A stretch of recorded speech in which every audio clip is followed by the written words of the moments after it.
Hello, everyone. Welcome to today's webinar. My name is Chad Severs, and I'm the project manager for ARBEST. Arkansas Building Effective Services for Trauma, or ARBEST, is a state-funded program at the UAMS Psychiatric Research Institute, which aims to improve mental health services for children who have experienced trauma from events such as abuse, natural disasters, or family separation. We work closely with child advocacy centers and other providers in the state to build the trauma-informed mental health system, and are best known for providing training to mental health professionals and treatments that are effective in helping children recover from trauma. Through this training, in addition to direct services, technical support, and outreach in the community, we are transforming the delivery of mental health services in Arkansas so that children and families who have experienced trauma can recover and move forward with their lives. I'm really happy that you all are with us today for today's webinar. I'm going to introduce our speaker here in just a moment, but before I do, I just want to go over a couple of housekeeping announcements. During the presentation, if you have a question, we encourage you to ask it, but you can do this by typing it in. It's found on the right side of your screen, and we'll get to those. If you're interested in earning a CEU, please stick around to the very end. A code will be given. And if you happen to be watching this at a later date on our YouTube channel, we only award CEs for attending live webinars. And also, if you happen to be watching this with a group, it's just helpful to let me know who the person that signed in was. We are recording this webinar. We'll upload it to the presentation to our website at a future date. And if this topic interests you or other training opportunities, be sure to check out our Facebook page. We frequently post things such as this there. And it's just a good way to stay connected to what we're doing in the state. So I'm going to introduce our speaker, Dr. Lorraine McKelvey. Dr. McKelvey is an associate professor at the UAMS in the Department of Family and Preventive Medicine.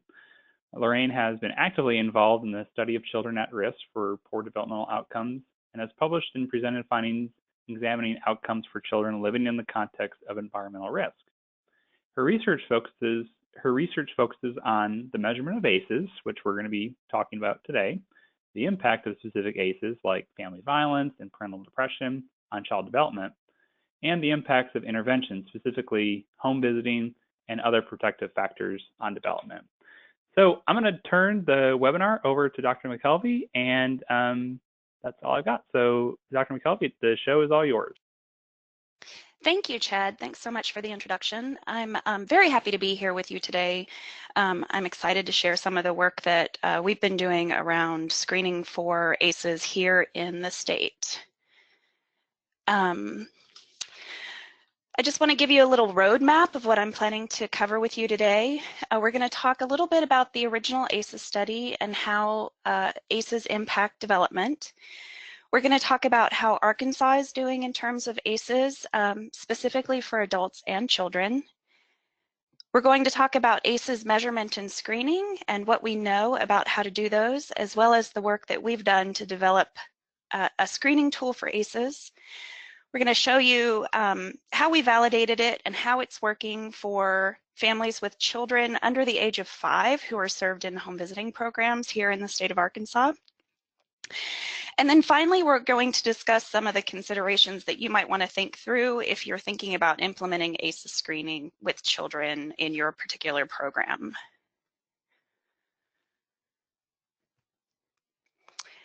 Findings from the ACE study prompted much discussion about the negative impacts of childhood trauma on long-term physical, emotional, and health and well-being. I'm going to do a quick overview of that study. I know that might be review for most of you, but I wanted to make sure that I share the key points in case there are some of you who are unfamiliar with the study. The initial phase of the ACE study was conducted at Kaiser Permanente in the mid-90s. There were more than 17,000 participants, and I'm going to give you a little bit of information about them just because they're so different from who we normally talk about when it comes to adverse childhood experiences. So these participants were part of a private health maintenance organization. So they were older, they were mostly in their 50s, white and middle income college educated people.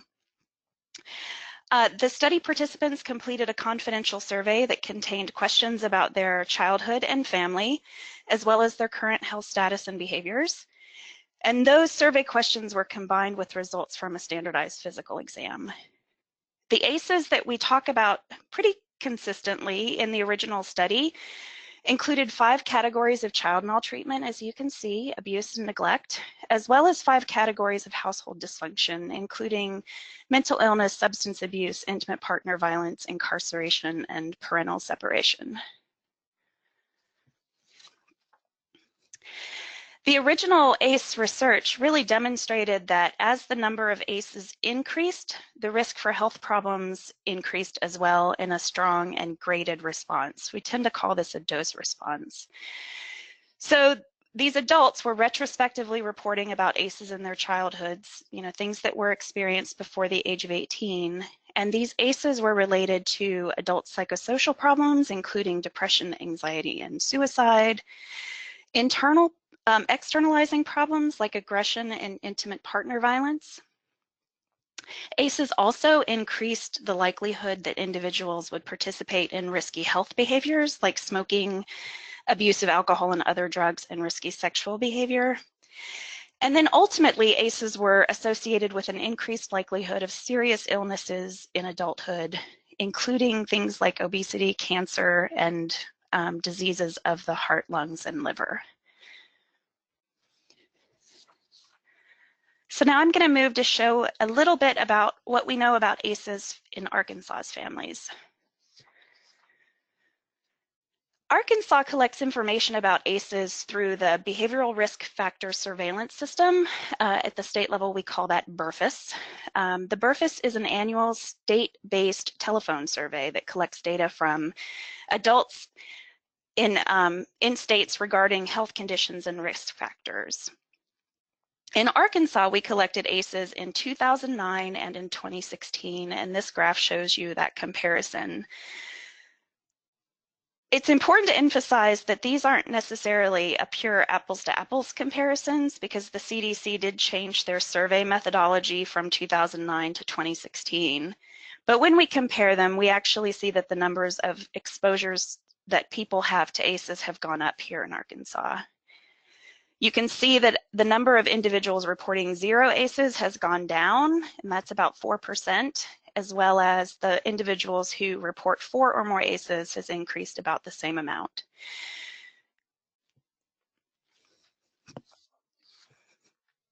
This chart shows the prevalence of all of the individual items that in the ACE scale, the 10 items that I just talked about. All categories here in Arkansas have gone up over time, except emotional abuse. That has stayed relatively consistent. The largest increases that people report are in parental separation, and in incarceration in the family has actually doubled from 2009 to 2016.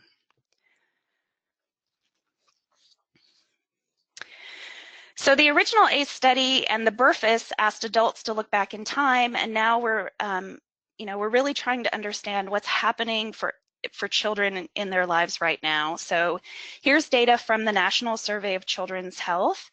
In Arkansas, nearly 30% of children birth to 17 have experienced 2 or more ACEs, and the national average is 22%.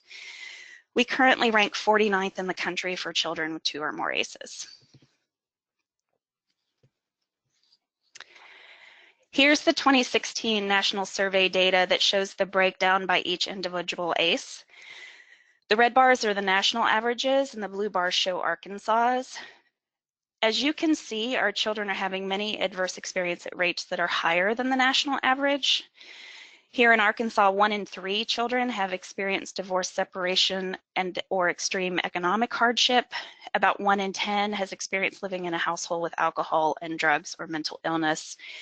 And there are 2 ACEs where twice as many Arkansas children have experienced the risk than those across the country, having a parent in jail and having a parent who has died.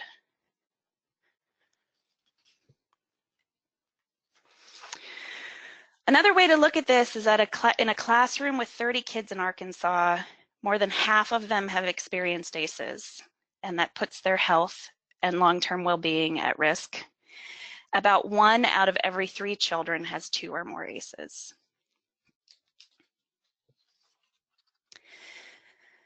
So I'm sure these data are making you think, what can I do?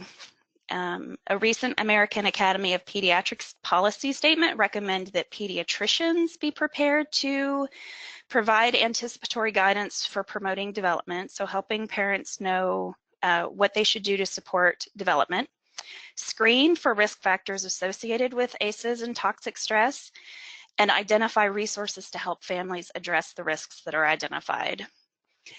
You might have noticed on that first slide that I showed, the past president of the American Academy of Pediatrics has said that ACEs are the single greatest unaddressed public health threat facing our nation today.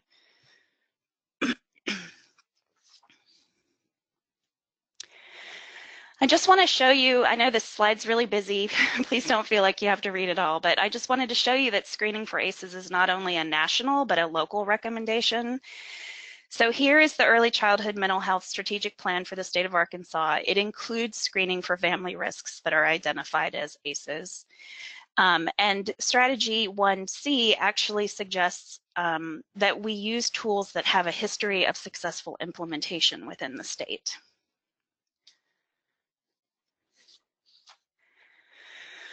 So what do we know about how to screen for ACEs with children? We do know that screening with children is way more complex than asking adults to retrospectively report about their childhoods. I'm going to spend a little bit of time talking you through what we know and don't know about measuring ACEs for children. I'm going to focus on when we should screen, what we should screen for, and how we should screen.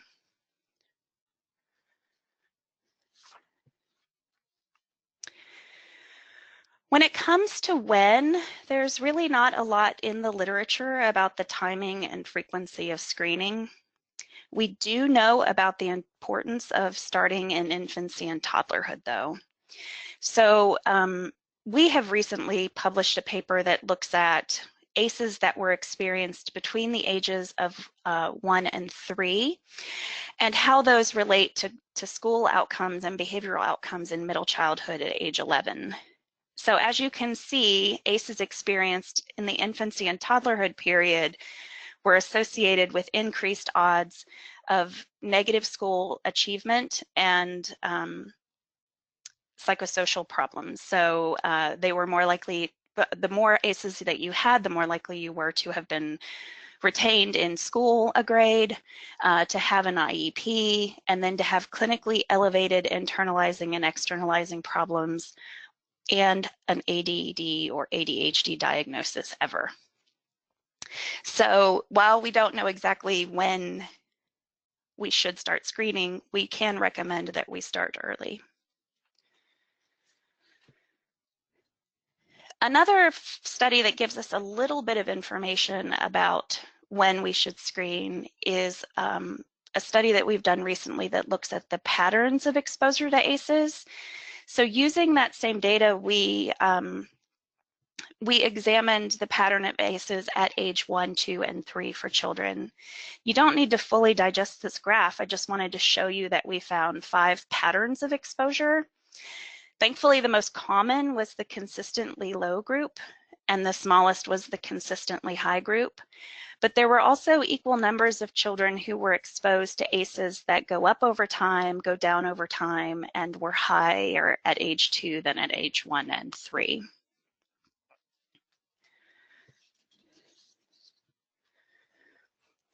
This chart shows you what it looks like when we take those patterns that I just showed you and look at children's outcomes at age 3, so age 3 development. I don't really want you to try to read all of this. I color-coded these so you can see what's happening. The yellow boxes are significantly different from the blue boxes, and the green boxes are actually similar to both statistically. So when you look at cognitive, language, and physical health, the ACEs that were measured the closest in time to the outcomes are the most meaningful. So if you look at the top 3 rows, children in the group with ACEs that went up over time had similar outcomes as children in families where ACEs were always high. So those are the blue boxes in the top 3 rows. The group with ACEs that went down over time look the most like the ones who've always been low, and those are the yellow boxes in those columns, in those rows. Why we think this is important is because if an accumulation of exposures really mattered the most, we'd see the groups that go up and down and the groups that were high at just one time point, they'd all look the same. They'd all have similar means. What we would expect to see is actually what we see for social emotional development. So if you look at the bottom two rows, you can see that ACE exposure at any point in time is negatively related to social emotional development. So those groups with patterns that change over time are very similar. So it's a little less clear than we thought it was going to be. We expected that earlier exposures would matter more based on what we know about brain development and the way trauma changes epigenetics. But basically these findings to us pointed out that we need measures that cover what's happening now for the child, as well as some sort of a historical look, particularly when it comes to social emotional development, but that what we measure may need to change based on the domain of development that we're examining. So now I'm going to move on to what and talk a little bit about all the constructs that have been used to measure ACEs. You might have noticed when I showed the item level ACEs for adults and children in Arkansas that the constructs weren't exactly the same. I don't know if you delved into it that deeply, but this graph comes from a paper that Christy Bethel published last year that provides a synopsis of all the tools that have been used to measure ACEs. And it covers both studies that look at adult outcomes and child outcomes. Really, the point of showing you this graph is just to show you that the way people are defining ACEs, particularly in the measurement with children, shows a lot of variation. There are only 4 ACEs that have been consistently measured across studies. They're family dysfunction ACEs, the incarceration, domestic violence, household mental illness, suicide, and substance abuse. Some studies that look at ACEs in children have even included things that we know are related to less optimal child outcomes, but were not included in the original ACEs study, like bullying, discrimination, witnessing, neighborhood violence. Those are all things that have been added recently as we've tried to figure out how to measure ACEs currently for kids.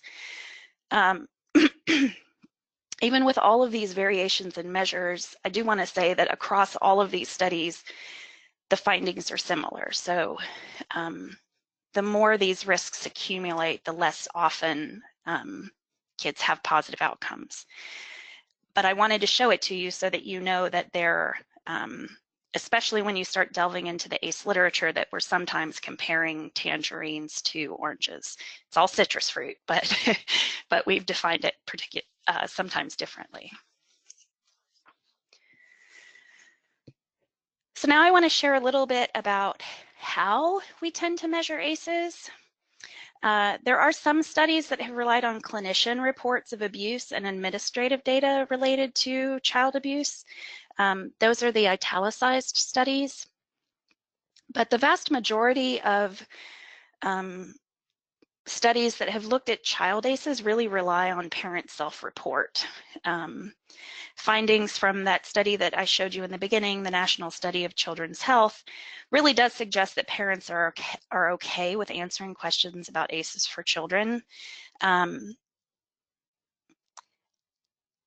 the data that I'm about to show you does too. So even though there are differences in how we ask parents, they tend to be okay with it. Excuse me. Excuse me. So while there are many studies that use this parent self-report, there's also variation there. So there's lots of variation in how we've been doing this across time. So there's variation in the constructs, but also in the period of time about which we ask parents to report. So for those of you who are familiar with ACEs, the group out of California that Nadine Burke-Harris works at that pediatric practice, they do a universal screening for all of their kids in their pediatric practice. And what they do is they provide the parents the original ACE survey, and they give them the instructions not to mark or indicate specific statements about the child, but just to tell them how many the child has been exposed to. So these do match the original ACEs, and the period of time is historical. So if ever in the child's life they have had this experience. While this is really great, I think, for doing general referrals to support the child, it doesn't give the assessor an opportunity to help the family with things they might be struggling with now.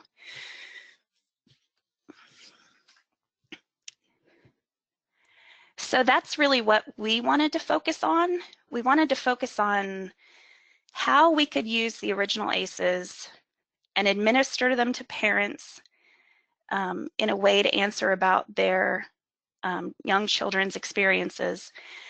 But we wanted to figure out how to ask these questions because they're illegal behavior and stigmatized behavior. And so how do we get an accurate report of what's going on in the household? And given that most of this is being done within the context of two-generation approaches to services, how do we maintain the working alliance with the parents so they don't leave our services and we can actually help them affect change? We also wanted a tool that allowed us to act.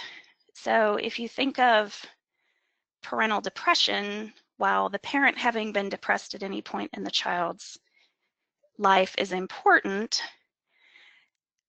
if we're clinicians, we want to be able to do something about parental depression now and make referrals now. So, so we focused on answering that question. How do we balance that?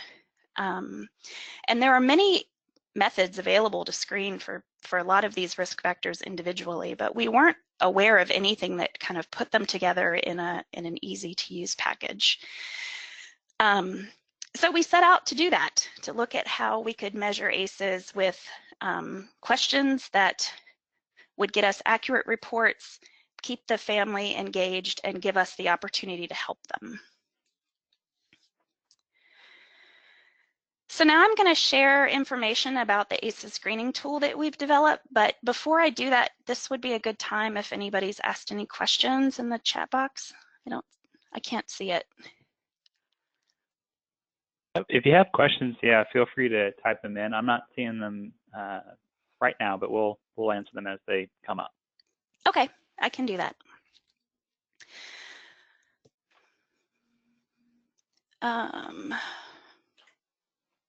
Oops. Okay, so here's what we've done to develop our own ACEs screening tool.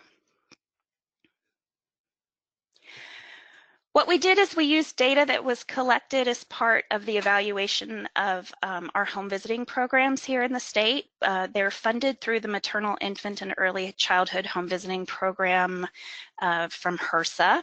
We have 3 models that we are including in these analyses: Healthy Families America and Parents as Teachers enroll prenatally and provide services to age 3. Parents as Teachers is actually a little bit more lenient in terms of when families enroll. Healthy Families America likes to concentrate on getting families in while they're still pregnant or have very young children. Parents as Teachers is more flexible. And we also have HIPPY, which is a school readiness intervention aimed at children ages 3 to 5. So you can see that while all of these programs have various goals and criteria for enrollment, they all focus on the early childhood period, and families voluntarily enrolled in our services.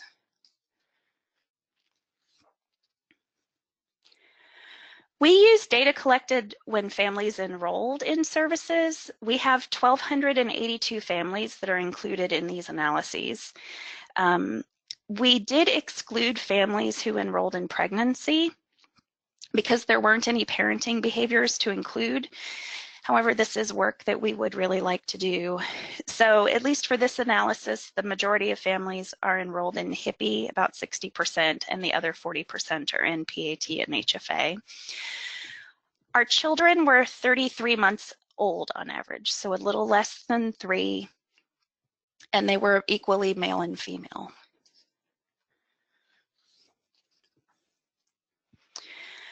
Our primary caregivers were 28 on average. The vast majority of our families were living at or below 100% of federal poverty.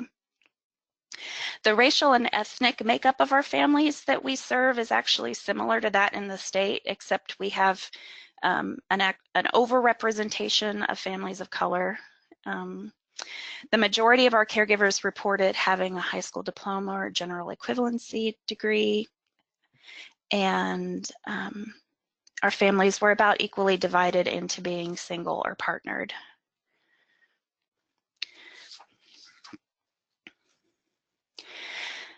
So as part of our process, we do family assessments that includes the Family Map Inventories and the Adult Adolescent Parenting Inventory at enrollment, within 1 month of enrollment.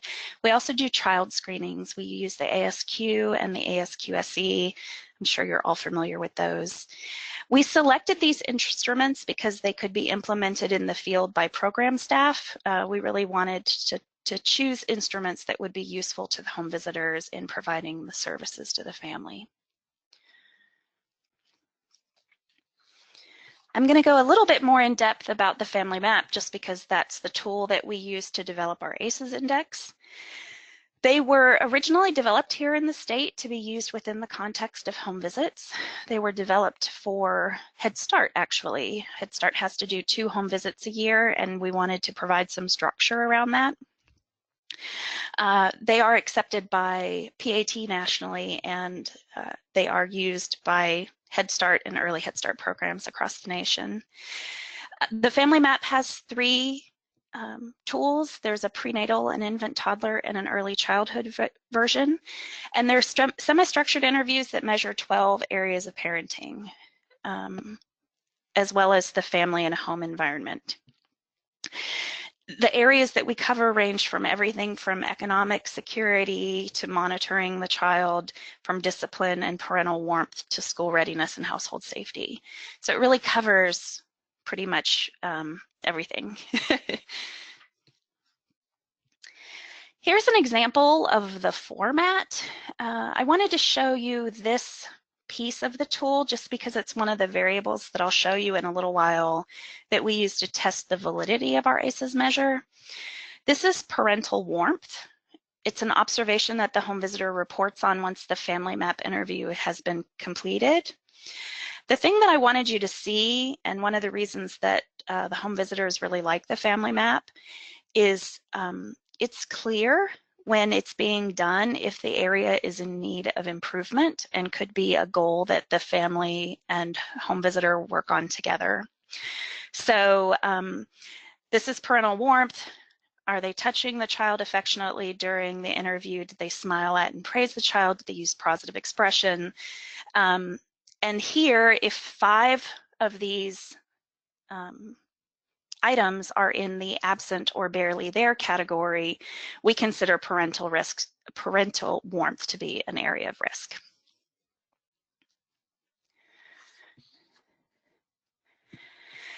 So now I want to delve in a little bit into how we developed our measure of ACEs in the Family Map.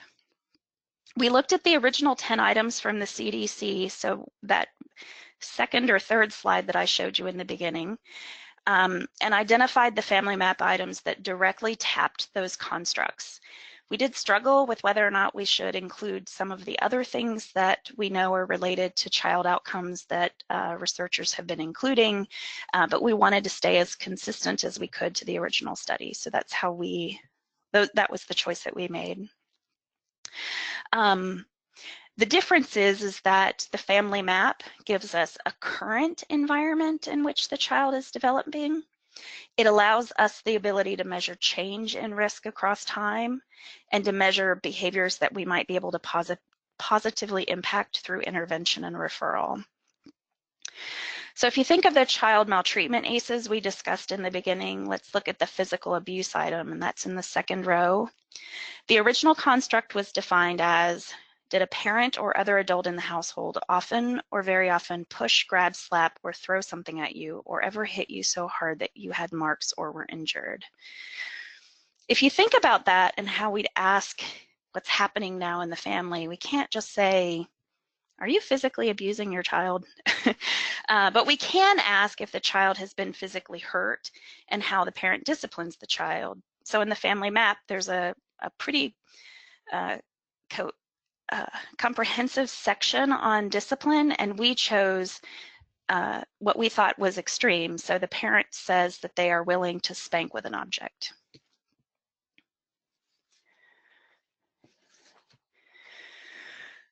We did the same thing for neglect. So let's look at the emotional neglect item. Did you often or very often feel that no one in your family loved you or thought you were important or special, or your family didn't look out for each other, feel close to each other, or support each other?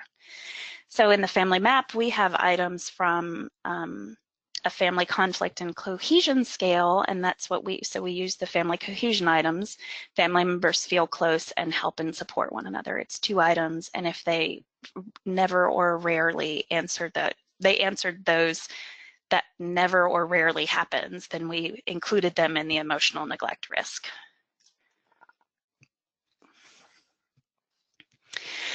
And finally, we have the family dysfunction items. They're actually a little easier to ask about. However, as I said a little bit ago, we wanted to really focus on what's happening now so that we can provide referrals and support. So if you look at mental illness, that's row 9. Well, it's the 4th on here, but number 9. The original construct was a household member depressed or mentally ill, or did a household member attempt suicide? And we use a screening for current parental depression, the PHQ-2, which is very widely used.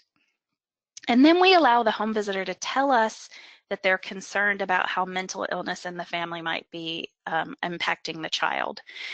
So as part of the family map, we have a few areas where we're worried about what might be happening in the family that we can't see. And so because the home visitor is in the home, she, and I say she because 99% of them are women, can say to us,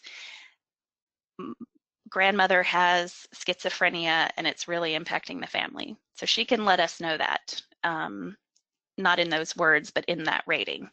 Or if she goes into the home and the mother doesn't actually screen positive for depression, but the shades are always drawn and mom has a flat affect and nothing's changing, right? And then we do the same thing for substance abuse. So we use a well-known screening for alcohol and drug problems, and then we use the home visitor's report of an observed concern.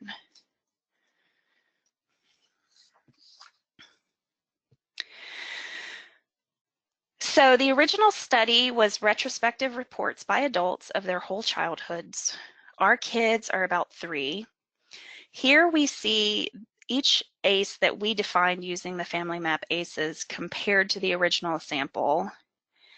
We would expect them to be different.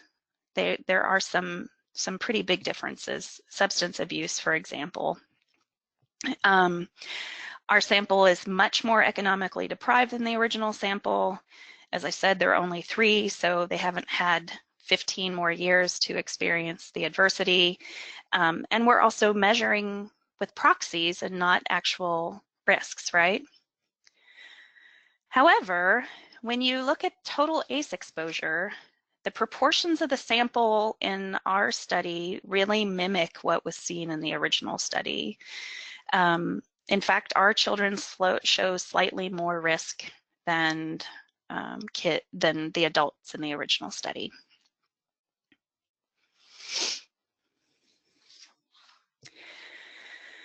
So now we wanted to make sure that our Family Map ACEs tool worked as we would expect compared to other measures of parenting. Given that 5 out of the 10 ACEs were child maltreatment, we wanted to use what we knew about parenting from other sections of the tool, as well as other measures to validate our construct. So in addition to the family map, we collected the AAPI, as I told you. The AAPI measures high-risk parenting attitudes. There are 5 subscales. They include inappropriate expectations for children, parents not having any empathy for their child, a strong belief in the use of corporal punishment, parents reversing parent-child roles, and oppressing children's power and independence. The AAPI has standard scores that range from 1 to 10 based on norms that the publisher developed. And standard scores of 3 or lower are indicative of a risk for abusive and neglective parenting. As you can see, Family Map ACEs were associated with concurrently measured total AAPI scores, such that as Family Map ACE scores increased, parenting beliefs were less optimal. We also looked at whether the AAPI score was in the at-risk category, and we found that families with 4 or more ACEs were more likely to have parenting beliefs that are in that child abuse and neglect risk group. And the odds were nearly twice those of parents or families whose ACE scores were nothing.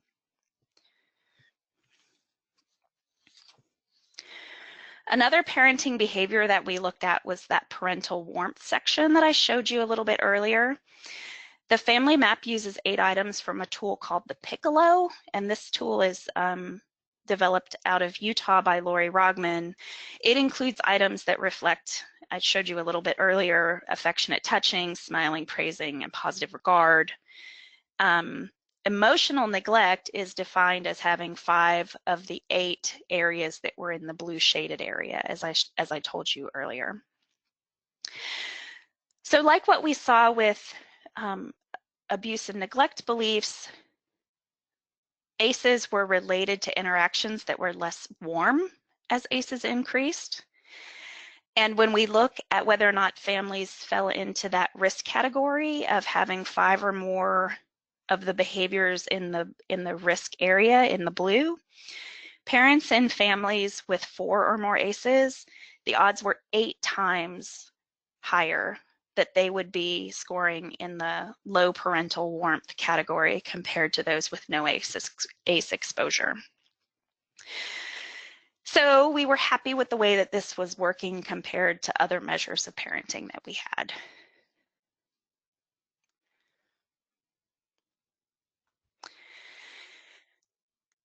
So since this was working as we expected, we moved on to looking at family and child outcomes. Are there any questions, though, before I move on? We got a couple in here. Could you explain home visitors and kind of their education and training background? The person asked about that. I can. It actually differs across model.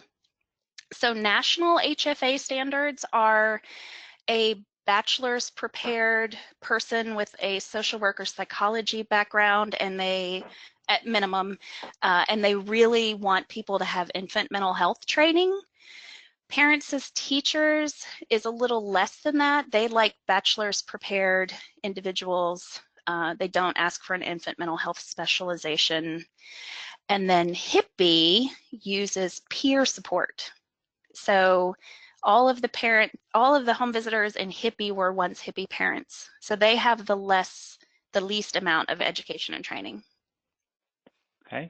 And another individual asked about the two measures, the AAPI and the Piccolo screening questions. Is there a written list of those questions available, or where can you direct folks on where to find more information about that?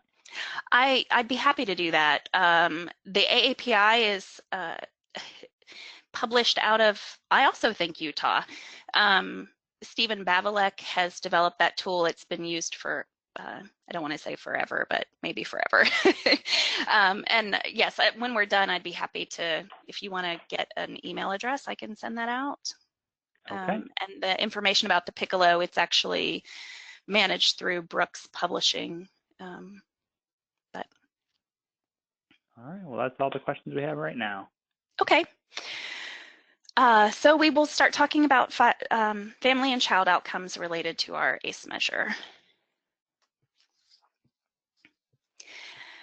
When we started looking at the family and child outcomes, the first thing we wanted to do was look at social determinants of health, mostly because we wanted to make sure that as we continued to look at child outcomes associated with these ACE scores, that we controlled for things that could be confounding what we find.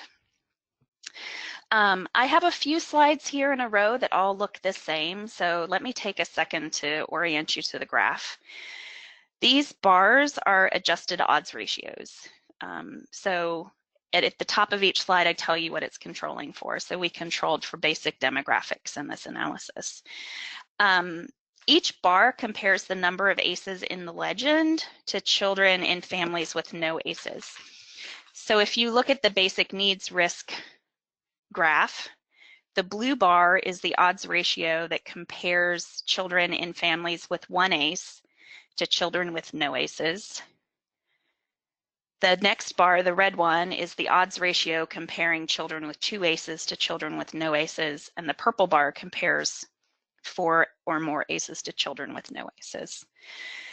So in the family map, I've already started talking a little bit about basic needs, but we ask parents to report on their ability to meet their basic needs. We include everything from rent and utilities and transportation to food. So food insecurity is actually part of this measure.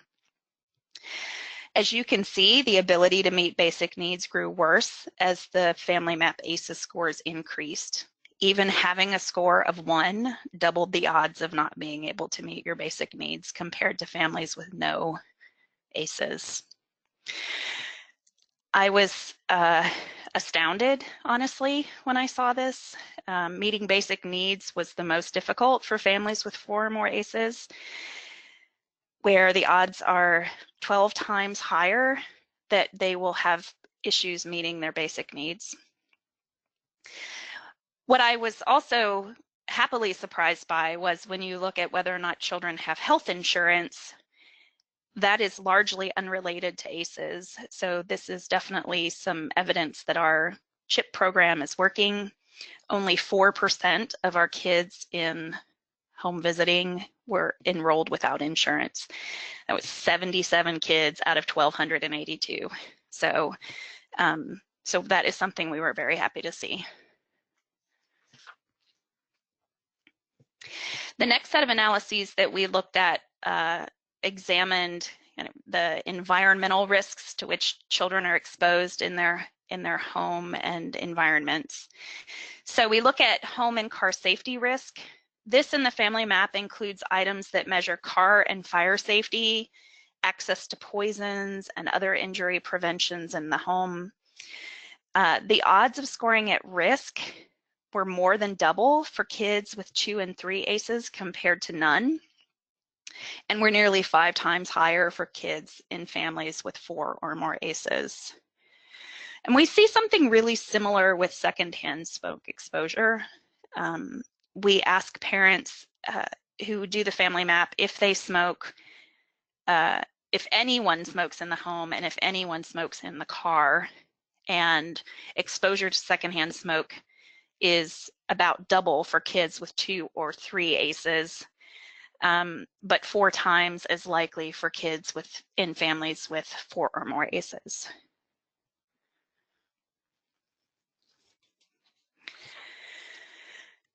Next, we examined healthcare utilization. We looked at primary care.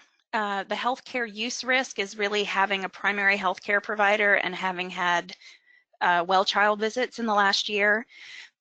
And here again, we see less of a dose response than, not here again, here we see less of a dose response than we did before. For children in families with 2, 3, and 4 or more ACEs, the odds of not having adequate preventive health care were more than 2.5 times the odds for kids with no ACEs.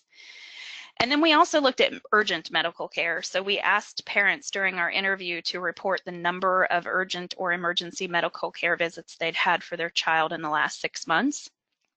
We took account of that and dichotomized it into, did they have any?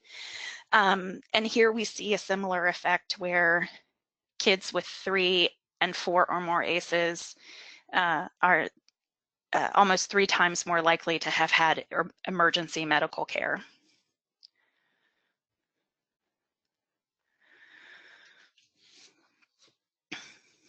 Then we looked at children's health. The child's having a chronic condition is actually based on a parent report of the child having a mental or physical health problem or illness that requires regular ongoing care. Here we see that kids in families with 4 or more ACEs are the ones who are most likely impacted, where they're almost twice as likely to already have a chronic condition. We also looked at the developmental screenings done with the ASQ. I'm sure you're all familiar with that, but the ASQ includes communication, problem solving, gross and fine motor development, and personal social development. And we defined a developmental concern as screening at risk on any of the subscales. And here again, we see kids in families with 4 or more ACEs are already more likely to be screening at risk for their development. And finally, we looked at social emotional development using the ASQ-SE. The 7 behavioral areas of the ASQ-SE are self-regulation, compliance, communication, adaptive functioning, effective functioning, autonomy, and interactions with others. And we looked at anybody who scored potentially problematic or above the cutoff, if you are really familiar with the ASQ-SE. Here we see something similar to what we saw in the very beginning of our conversation, where I showed you that chart with the blue and the yellow boxes. And here we see that exposure to any risk is bad for social emotional development. So even 1 ACE compared to nothing doubles your likelihood of screening at risk on the ASQ-SE. But if you have 4 or more ACEs, you are 6 times more likely to already be having social emotional problems at 33 months of age on average. I mean, our kids are so young, they're babies. So our tool works, although it's very sad that these negative effects are seen so early. We feel that our studies taken together demonstrate that we really shouldn't wait. They show that we can screen families as early as infancy, and that we can ask parents questions that measure risk without directly addressing illegal or stigmatizing behavior, and that we can do that in the context of 2-generation programs, in that we've been doing this with families for 6 years. Families stay enrolled and stay involved in services. We're not offending anyone to the point that they're leaving services. So we feel like we have a pretty good tool for measuring ACEs that are currently happening for kids. That was a lot of data. Does anybody have any things they need clarified?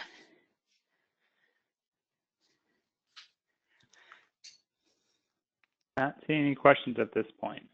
Okay, thank you. I'm sorry I can't see them. Sorry to keep asking. So if you're thinking about implementing screening, you know that knowledge comes with an ethical obligation to ask. So I wanted to share with you some of the things that you might want to think about in terms of implementing ACEs screenings in your programs. The Center for Youth Wellness has done a really great job thinking about integrating ACEs into clinical practice, and they listed out the things that they wish they'd thought about. In addition to reviewing the resources on ACEs and better understanding the benefits of screening for your particular setting, they said start early with initiating discussions with staff and leadership around their interest and concerns. Just determine how the screening would be integrated into your workflow, and review tools to better understand the implications of the tools on your practice. So for example, because I showed you there's so much variation in ACEs screening, do you want to make sure that you choose a tool that directly connects to the mission and goals of your organization? Evaluate existing systems and processes to ensure compliance with regulatory bodies like HIPAA and consent forms, and how those might need to change. And then finally, as a data person, I like this one, think about a pilot. So set some short, medium, and long-term goals for integration, and then develop some plans for collecting data around them. It's also important to think about the resources this will need and to plan accordingly. So from an administrative perspective, the screening will increase workload. How might you need to change job duties for those of people who are screening and referring? Will the same person handle both tasks? What about the time of supervisors to provide additional supervision that's both administrative and process, like reflective supervision? You'll also need to identify internal or external resources for families requiring behavioral health services or other supports. So understanding what community partnerships already exist for you so that you can make what we know works in the field, which are warm handoffs with a relatively quick turnaround for your families when you identify risks. And then you'll also need to understand what training and professional development needs you might need to add. Obviously, you're here, so trainings on trauma-informed care for staff, vicarious trauma, conflict resolution, and mandated reporting are the things that are obvious to me. So as a whole, we really think it's possible to capture ACEs, information about ACEs for very young children while it's still possible to intervene. And we know that preventing trauma is one of our biggest opportunities to promote healthy development for our kids. And I just wanted to let you know, in case you're interested in learning more about ACEs, that there is a conference coming up. The keynote speakers have both done a lot of work focused on early life adversities and life course social determinants of health. And the registration link provides information about the conference. And here is information about how to contact me. And I'd like to thank you for your time, but I'd also like to thank the families who participated in our evaluation and are helping us learn more about how to help others. And I think that's it. If there are any questions, I'm happy to answer. All right, thank you. Yeah, so we had a couple of questions come in here, and we'll advance the slide here in just a bit for CEU information. So just kind of going through some of these questions here. Can you speak to what's being, let's see here, what work is being done and how to care for those with positive screens? Can you kind of speak to what's kind of happening now with those families, or what's going on? So the nice thing about our ACE measurement is that it really lets you know, what supports are needed for individual items. So we do training for all of our home visitors around depression screening and referral, intimate partner violence. They all get training in motivational interviewing. Even the peer-to-peer support folks get support in reflective supervision. Most of they're called local implementing agencies that do our services, are really well connected in their communities. Some are in hospitals. So they provide referrals for the things that we identify. There's kind of 3 buckets that we think of in terms of supporting the families, supporting the children. So you can provide direct support to the children. So they are likely providing referrals, particularly based on ASQ and ASQ screening risks to early intervention. They're all tasked with knowing how to support more optimal parenting, so helping the parent buffer the child and supporting the relationship. And then, as I said, referrals to kind of stop the ACE or prevent the ACE that they've identified.